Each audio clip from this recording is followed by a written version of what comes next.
ফাঁকা মাঠের মধ্যে অবস্থিত দুটি ঘর, যে দুটি ঘর সাধারণ মানুষের কাছে মঠ নামে পরিচিত। এটি মুর্শিদাবাদের রানীতলা থানার নন্দনপুর এলাকার একটি মাঠে অবস্থিত।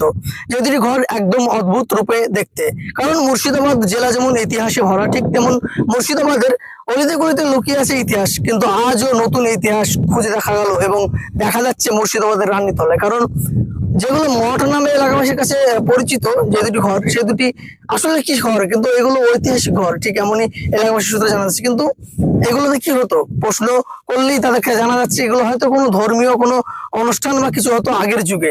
আগের যুগে দুটি ঘর ফাঁকা মাঠে অবস্থিত, প্রায় 1 বিঘা জমির ওপর অবস্থিত রয়েছে দুটি ঘর, যেটা গাছপালা নদীনালার মধ্যে, আশপাশে নদীনালা যেমন আছে ঠিক তেমনই গাছপালার মধ্যে ভরা এই দুটি ঘর। এই দুটি ঘর আসলে কি প্রশ্ন সবার। ঐতিহাসিক রূপে পরিচিত এই দুটি ঘর, এই বিষয়ে এলাকাবাসী কি বলছে শুনবো বিস্তারিত।